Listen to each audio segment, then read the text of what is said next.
Bonjour mes enfants, j'espère que vous allez bien et que vous passez d'agréables moments en compagnie de vos familles. Surtout, ne sortez pas et ne sortez pas car c'est dangereux pour votre santé. Et surtout, n'oubliez pas vos études. On va commencer par la leçon de grammaire, le complément d'objet direct et le complément d'objet indirect. On va faire un petit rappel du complément d'objet direct. On le connaît bien parce on l'appelle complément d'objet direct parce qu'il est lié directement au verbe. Et le complément d'objet indirect, il est séparé du verbe par une préposition comme à, avec, de, chez et d'autres prépositions. Alors, on va commencer par lire les exemples. Adam aime les voyages. Elle visite les monuments. Karim aime sa mère. Cette région ressemble à ma ville. Commençons par la première phrase. Adam aime les voyages. On va poser la question, Adam aime quoi? Adam aime les voyages. Les voyages, c'est un complément d'objet direct parce que nous avons le verbe aimer, il est suivi du mot les voyages. Alors les voyages, c'est un nom. C'est un déterminant, donc il n'y a pas de préposition, c'est un complément d'objet direct. Deuxième phrase, elle visite les monuments. Alors, qu'est-ce qu'elle visite? Alors, elle visite quoi? Les monuments. Pour trouver le complément d'objet direct, on pose la question quoi? Ou bien qui? Et la réponse, c'est un complément d'objet direct. Karim aime qui? Karim aime sa mère. Alors, sa mère, c'est un complément d'objet direct. Maintenant, on va passer à la quatrième phrase ou bien le quatrième exemple. Cette région ressemble à quoi? À ma ville. À ma ville, c'est un complément d'objet indirect parce qu'il est introduit par une préposition qui est à. Donc, le complément d'objet, il est lié directement au verbe. Pour le trouver, on pose la question qui, quoi? Et le complément d'objet indirect, il est introduit par la préposition comme à et de. On a déjà vu les prépositions. Et on pose la question à qui, à quoi, de quoi, chez qui, et ainsi de suite. J'espère que vous avez compris. Maintenant, on va passer à l'exercice. Alors, l'exercice, regardez là, la consigne. Notre consigne, c'est de souligner le complément d'objet direct et encadrer le complément d'objet indirect. Alors, je vous donne un peu de temps pour réaliser l'exercice et on se verra après pour la correction.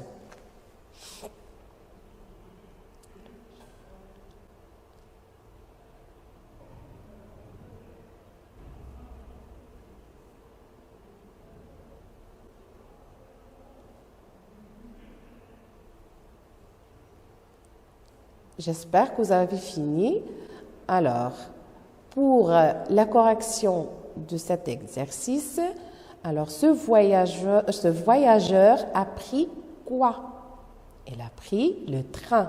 Donc, le train, c'est notre complément d'objet direct. Bien. Alors, deuxième phrase. Il part en excursion avec ses amis. Il part en excursion avec qui? Avec ses amis. Alors, avec ses amis, c'est un complément d'objet indirect. Qu'est-ce qu'on va faire? On va l'encadrer. Très bien. Alors maintenant, nous avons voyagé chez ma tante. Nous avons voyagé chez qui? Chez ma tante. Bravo. Alors, chez ma tante, c'est le complément d'objet indirect. Très bien. La dernière phrase, ils ont fait un voyage. Qu'est-ce qu'ils ont fait? Ils ont fait quoi? Un voyage Très bien, donc c'est un complément d'objet direct. Bravo. Si vous avez réalisé l'exercice, notez. Alors, chaque bonne réponse, vous aurez 2 points.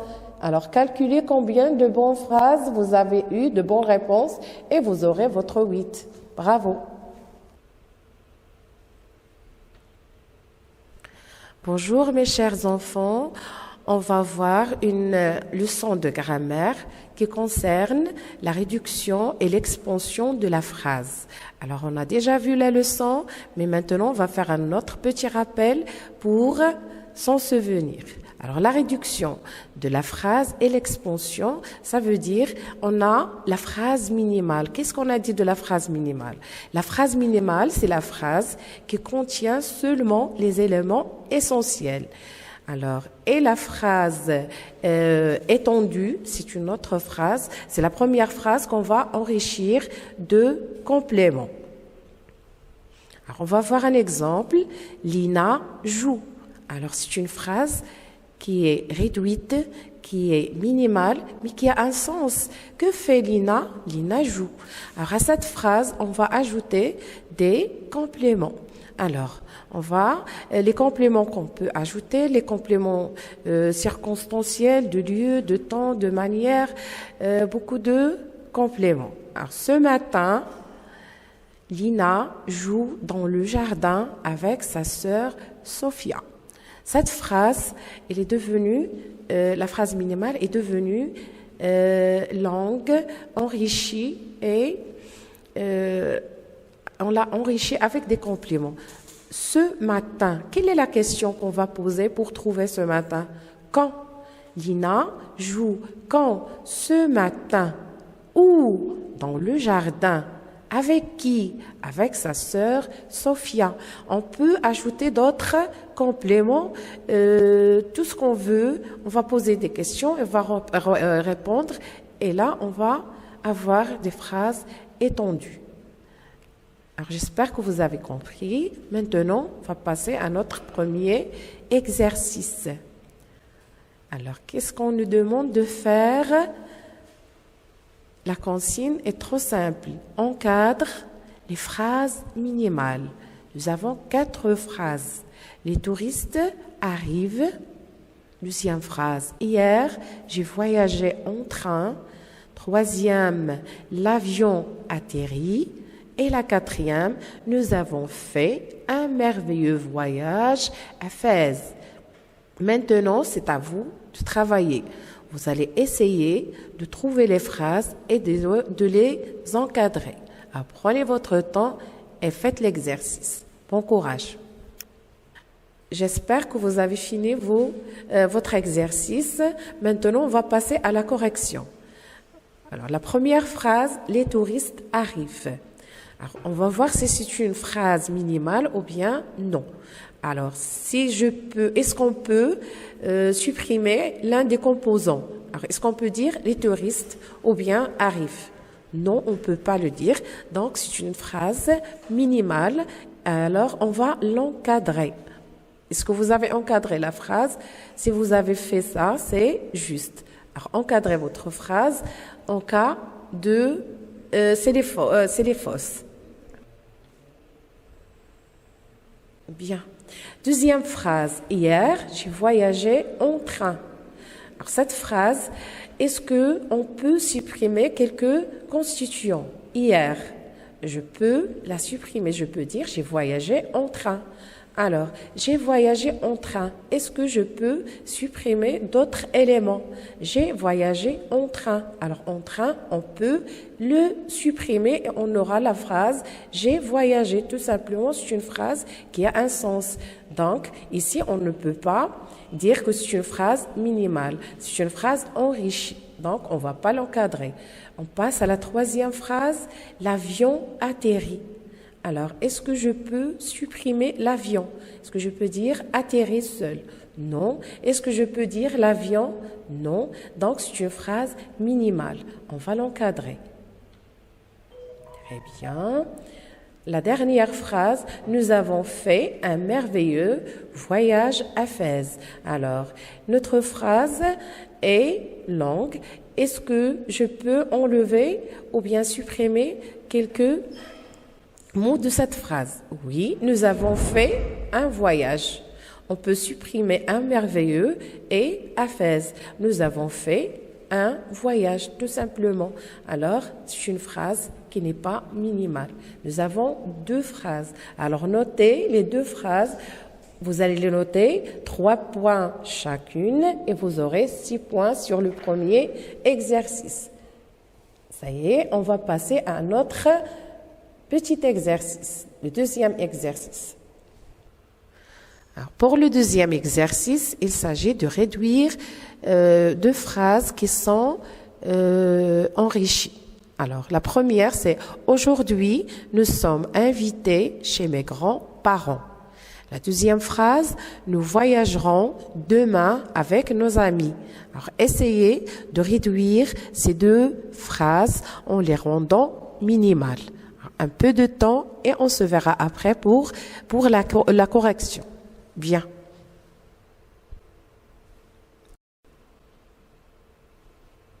J'espère que vous avez fini. Alors, voyons la première phrase. Aujourd'hui. Alors, on peut la supprimer sans changer le sens de la phrase. Bien. Alors, le groupe nominal, nous avons nous. Et le verbe, c'est le verbe inviter. Nous sommes invités. Donc, cette phrase, elle a un sens. On peut supprimer chez mes grands-parents, qui est un complément d'objet indirect, et on peut le supprimer. Bien. Alors, notre phrase maintenant est réduite, elle est minimale, et il a un sens. Nous sommes invités. Bien. On va voir la deuxième phrase. Nous voyagerons demain avec nos amis. Alors, où est le groupe nominal? C'est nous. Le verbe, c'est voyager. Nous voyagerons demain. Alors, on peut supprimer avec nos... Ah oui, on supprime avec nos amis. Bien. Alors, nous voyagerons demain. Bien.